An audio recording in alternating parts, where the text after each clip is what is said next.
जी time. मैं लक्ष्मण हूँ। आज हम मौजूद हैं खोरी महुआ अनुमंडल कार्यालय परिसर में, जहां जमुआ प्रखंड में अनाज कालेबाजारी को लेकर के लगातार धरना प्रदर्शन किया जा रहा है।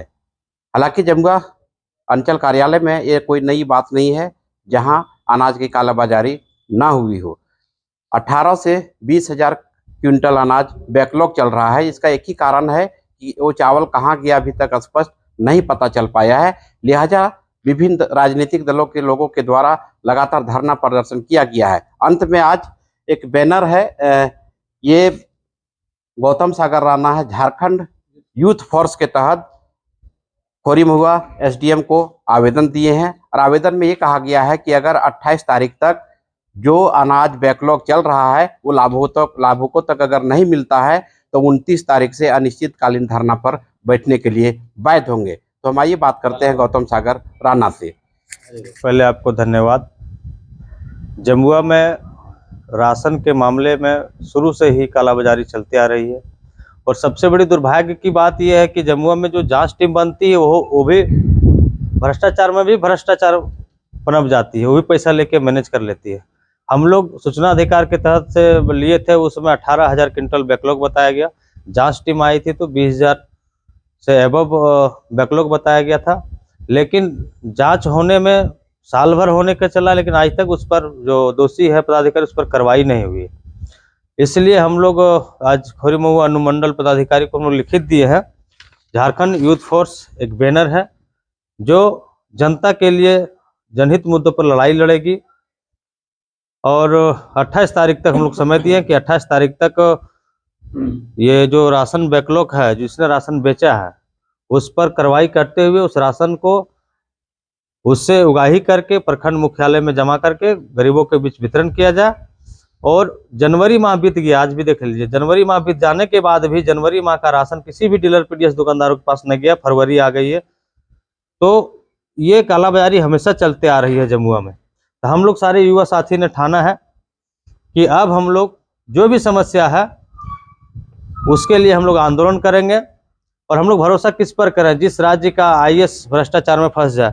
तो हम जनता से अपील करते हैं कि आप सबों को अपने पैरों पर चल के अपनी लड़ाई लड़नी होगी। आप लोग आइए 29 तारीख को। अगर मांग अगर पूरी नहीं होती है, जनवरी फरवरी माह का राशन पूरे जमुआ में अगर वितरण नहीं किया जाता है और उन लोग दोषी पदाधिकारी पर कार्रवाई नहीं होती है, तो 29 तारीख को आप लोग आवे। प्रखंड मुख्यालय में जो मुख्य द्वार है उस पर हम लोग अनिश्चितकालीन तालाबंदी करेंगे कि जहां अगर भ्रष्टाचार का जो अड्डा बन गया है, अगर उसमें अगर सुधार नहीं आती है तो ऐसे प्रखंड की यहाँ जरूरत नहीं है। धन्यवाद।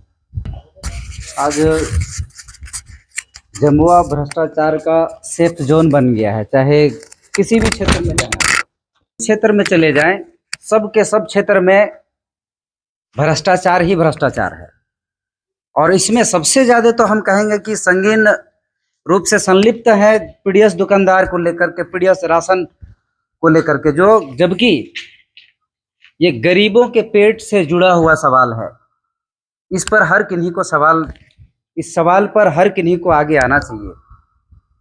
आज जितने भी पदाधिकारी इस सिस्टम से जुड़े हुए हैं, नीचे से लेकर ऊपर तक, सब के सब भ्रष्ट हैं। आखिर आज ये झारखंड यूथ फोर्स के गठन की जरूरत क्यों पड़ गई?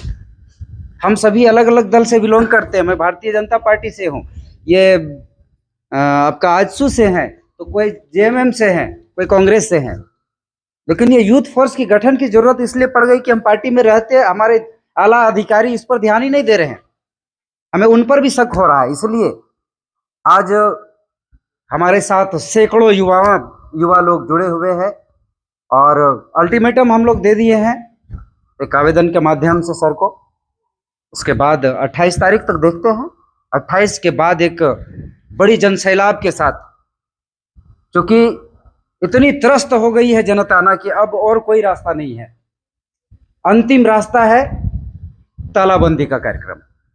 हम लोग जहां से विकास की गाथा लिखी जाती है वहां ही हम लोग तालाबंदी का कार्यक्रम करने जा रहे हैं। और तालाबंदी करके, और इसमें जब तक नतीजा नहीं आता है तब तक हम लोग बैठेंगे। धन्यवाद। मामला ये है सर कि हम लोगों को ये महसूस होता है कि देश तो हम लोग का आज़ाद है, लेकिन हम लोग आज़ाद देश के गुलाम हैं। अभी हमारे झारखंड यूथ फोर्स के जो अध्यक्ष हमारे हैं गौतम सागर राणा जी, बहुत युवा हैं, अभी 32 साल 33 साल उम्र इनका है। इस उम्र में इनको एंजॉय करना चाहिए, लेकिन जनता की समस्या को देख के जो लूट मचा हुआ है जमुआ में, पूरे गिरिडीह जिला में, आए दिन अखबारों में हम लोग देखते हैं कि गरीब का राशन, गरीब का हिस्सा का अधिकार भ्रष्ट पदाधिकारियों द्वारा लूटा जाता है। तो अभी इनका एंजॉय के उम्र में ये हमेशा से आंदोलन करते आए हैं। इससे पहले 1 साल पहले इन्होंने आत्मदाह का कार्यक्रम किया था। हम लोगों ने बहुत समझाया कि जी ये हमेशा चलता है, कोई ध्यान नहीं देता है, ये सब मत करिए। लेकिन उस समय इस गरीब के मांगों को लेकर इन्होंने, जब लोगों ने इनको पसंद किया, इनकी पत्नी को लोगों ने बहुमत वोट से जिताया, तो अपने पत्नी के नेतृत्व में इन्होंने 20 दिन तक ये राशन का कालाबाजारी लेके धरना कार्यक्रम किए, जिनमें काफ़ी सहानुभूति जनता का, महिला पुरुषों का मिला, नौजवानों का मिला।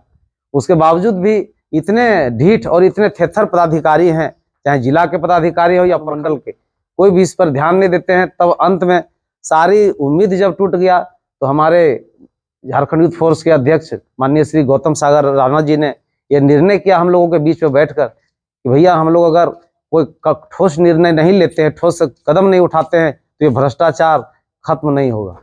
इसलिए उन लोगों को हम लोगों ने 20 दिन का समय दिया है। अगर इस 15-20 दिन के अंदर में अगर रवैया नहीं सुधार लाते हैं, दोषी पदाधिकारियों पर अगर कोई कार्रवाई नहीं होती है, जो राशन गरीबों का बेच दिया गया है वो वापस नहीं आता है, तो हम लोग 29 तारीख को काफ़ी जत्थे के साथ अपने प्रखंड मुख्यालय, अंचल मुख्यालय में अनिश्चितकालीन तालाबंदी करने का काम करेंगे। चाहे उसके लिए प्रशासन हम लोगों को जेल में बंद कर दे, उस दिन ही हम लोग देखेंगे कि कितने लोगों को, कितने नौजवानों को, कितने महिलाओं को, कितने गरीब गुरबों को वो जेल में बंद करें।